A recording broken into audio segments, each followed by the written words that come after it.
Welcome back, everybody, to Oddities of Old, and we've been doing, as what the cool kids say, a little bit of mining off camera. Now, I've been duplicating some diamonds to make some gear to enchant. I know, it's a little cheaty, but I need a lot of diamonds because I'm going to enchant one of each diamond piece. So, as you can see, when you enchant things, it doesn't really enchant it in this version. It just gives it this enchanted tag. And this enchanted tag, when converted to newer versions, is simply level 1 feather falling. So we are going to get feather falling on a lot of different tools and armor pieces where you're not normally able to. And I needed a lot of diamonds to do this, and I definitely didn't want to grind for them manually, so I've just duped them using the all of 4 method. Criticize me if you want.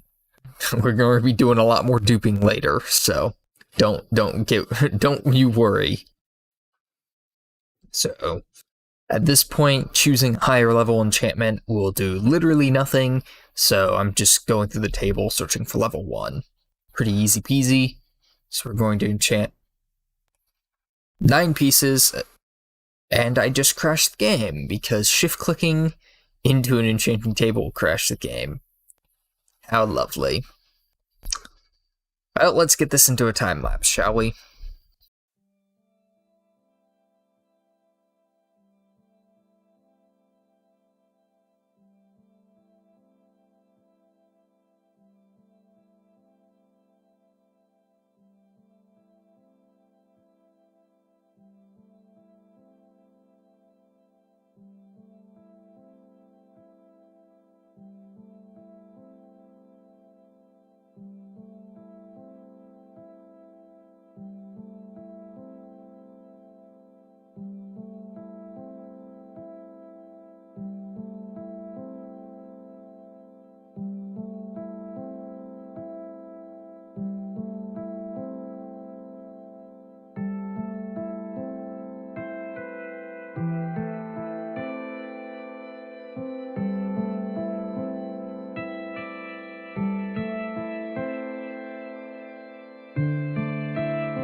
So through this whole process, I've realized that I forgot several tools from my original tool collection, but these are the final 3 that needed to be enchanted, and there we go.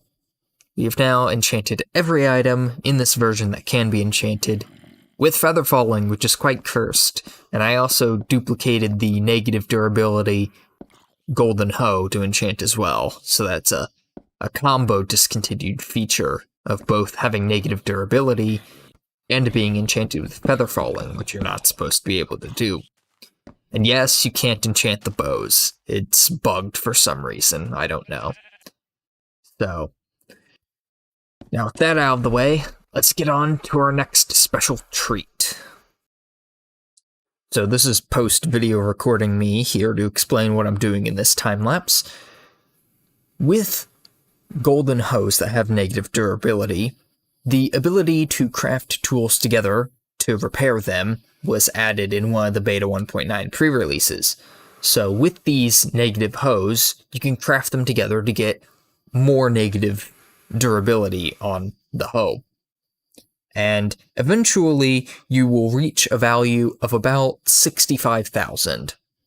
Now, normally this wouldn't really do anything, but since the way that the game saves data in the NBT format, everything has different data value types, and with the damage value of tools, or any item for that matter, it uses the short damage type, data type, I mean, which has a maximum range of negative 32,000 to 32,000. Now, when the game tries to save the negative 64,000, it instead becomes positive and rolls around, meaning that we suddenly have a hoe that has thousands of durability.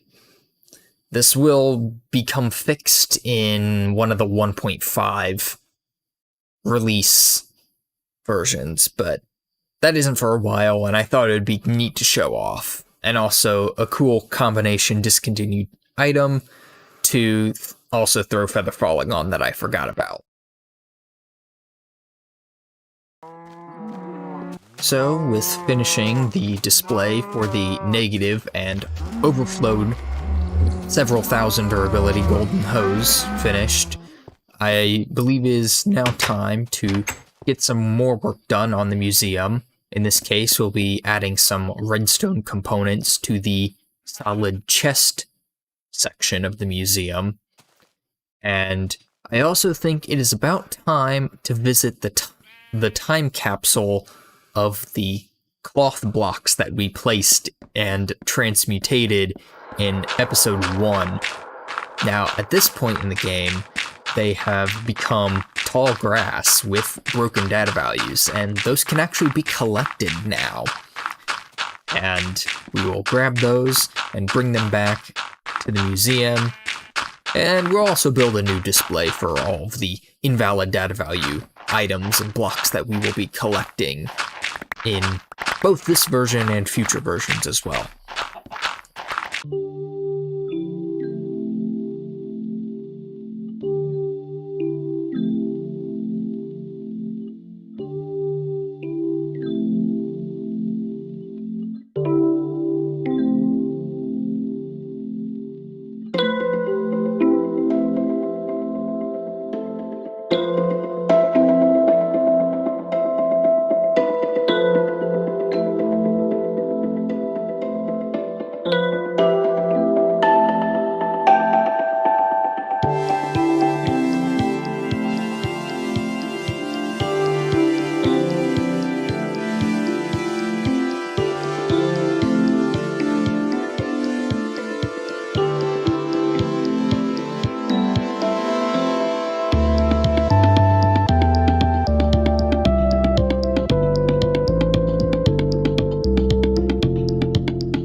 We added a few more redstone components and the powered rails and detector rails to the solid chest display. Hey sheep, get out of my minecart.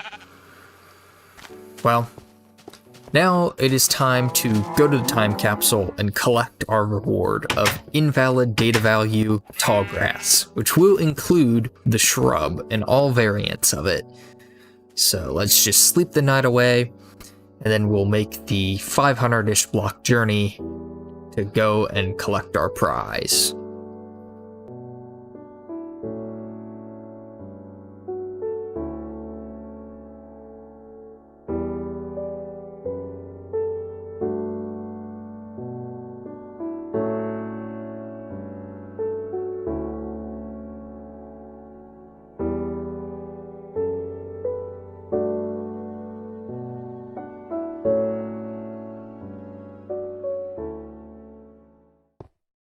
So here we are at the time capsule. Everything looks pretty intact. And you can see that there's this extra tall grass, dead bush looking block in between the rows. I placed that there because whenever light updates would be sent to these invalid blocks, they would all pop off. So by placing these extras that get updated first for some reason, it ends up preserving the rest of the invalid data value grass. So that's why those are there. I didn't end up showing them on video. So you can also see that as I collect it, it doesn't stack with itself, because every single one of these is a different data value. And the reason they don't stack is because grass is intended to have different data values that don't stack. Other blocks that we will collect later in the video, like vines, do not have this property, so you have to be very careful with them to not stack them, because if you do, the stack will simply gain the data value of the other stack. So let's get back and put these in the museum, shall we?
Once again, we have updated, and now we are in beta 1.9 pre-release 4, and the watermark in the top left of our screen is now gone forever.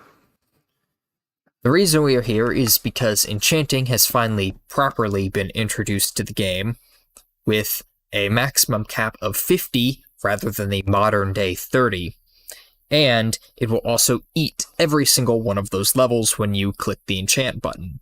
So that's why we needed a lot of levels. So the reason we want level 50 enchantments is because not only does it offer gaining level 5 enchantments, such as efficiency 5 and sharpness 5, without a repair cost on a tool, but it will also allow, very specifically in this version, to get both Fortune and Silk Touch on the same tool. But to do that, we will need to gather a few materials, mainly bookshelves, because we need to completely surround the table in bookshelves to be able to enchant to level 50 in the first place, and we don't have that.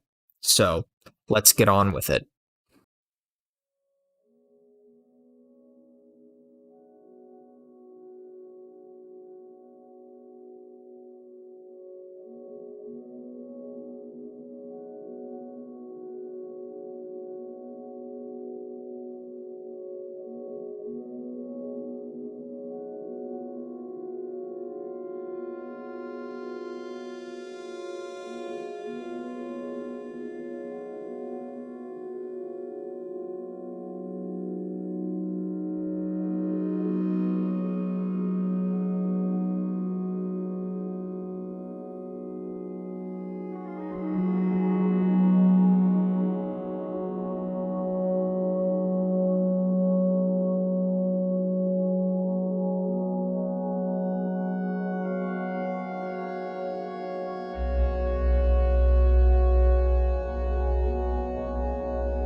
And with that, we have completed the enchanting room. So to use it, we can just close the little door. And then, because in these versions, the level to enchant with is a random number that can be between 1 and 50, depending on the amount of bookshelves that you have around your table. And because level 50 is really rare and will also give us the best enchantments, and I don't want my eyeballs bleeding by the end of this process of looking for the special enchantment combination we want, I've made a macro that will automatically search through the table to pull a level 50 enchantment for us, so that I can do other things while it searches through very quickly. So let's just put the tool in and activate the macro. And as you can see, it is automatically clicking and searching through, and it'll pull a little prompt up that you won't be able to see, but I will, whenever it hits level 50. So let's just fast forward to that for you guys.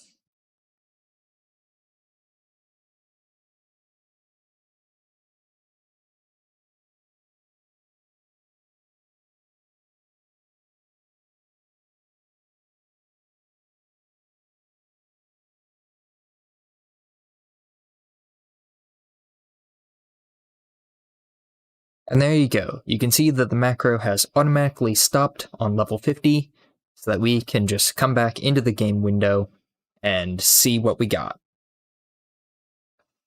And see if we got the special enchantment combination that we're looking for.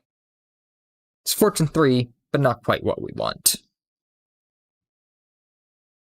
I spent the next several hours running the macro to no avail. Not a single time that I had clicked the enchant button had it produced a fortune in Silk Touch tool. I was tired, and I did not want to put up with RNGesus anymore. I had done a little bytecode editing in the past, so I decided to see what I could do to remove the randomness from the enchanting table's level algorithm. It did not take long for me to locate the enchantment helper class and remove RNGesus from the equation altogether. Ergo, Force 50 was born. Of course, my main recording of using Force 50 to get the Fortune in Silk Touch tools decided to corrupt itself. So this clip has been recorded way in post, so it's a little out of the timeline. So here we have the pickaxes that have various enchantments along with efficiency 5, and also axes and shovels. Here you can see we have the Fortune 3 and Silk Touch tools. I also saved a singular sword with sharpness 5, and then here are the pretty much maximum enchanted tools that you can get, especially the shovel that has efficiency 5, unbreaking 3, fortune 3, and Silk Touch. Is the best enchantment that you can roll on a tool. Altogether, it turned out pretty well. And yes, I burned the duplicated diamonds I used to make the tools. As we have finished spending pretty much every one of our levels, we are now going to send our world back a version into Beta 1.9 pre-release 3. So you can see that all of our weapons and armor that we've enchanted still just shows the enchanted tag. However, this doesn't mean that anything's being lost, that's just how it's displayed in this version. So, to get our next feature, we need to kill ourselves because the developers left in a debug inventory that you would be spawned in with every time you would either create a world or die and respawn. So in this case, I'm going to need to shoot myself so that we can get these items. And that is the reason why I skipped getting these features before first enchanting in Beta 1.9 pre-release 4, because dying would of course mean losing all of our levels. So, arrows really don't do a whole lot of damage in these older versions, especially with an unenchanted bow. There we go. In our inventory, you can see that we have the enchanting table, some bookshelves, a block that doesn't have a name, but is the end portal frame item. And there's this one that I can't hover over, because if I do, it will crash the game, because it doesn't have a proper name set. Let me just collect my bow here so it doesn't despawn. And of course, since we already have the enchanting tables and bookshelves, we don't super duper care about them. So I'm just going to throw them in our storage. And the end portal frame, I'll just put in valuables. And to store the end portal block item until versions where it is safe to hover over it without crashing the game, I'm just going to store it over here where our cloth items used to be. And you can still move the end portal item with a little trick of if you are holding a stack in your cursor and switch it with another stack, being the end portal block item, it will not, of course, update the name that is displayed in the inventory. Therefore, the crash cannot happen. And we can still move the item around. So let's just get this stored and duped up a little bit.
While building the museum piece to hold the end portal frame and end portal block item, I decided to build this kind of display of the end portal block under some glass because I'd seen a lot of servers in the old days, have this kind of decoration at their spawns, and I really like how it looks.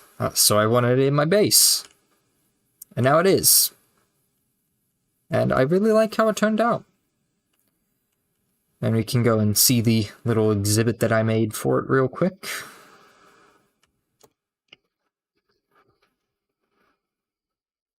So right over here with the sign spawner, lit furnace, and all that stuff, we have the end portal frame and end portal block.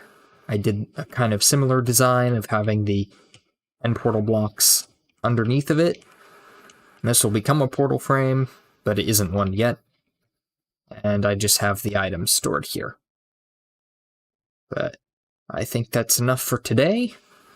This took long enough to make, so I'll see ya in the next one.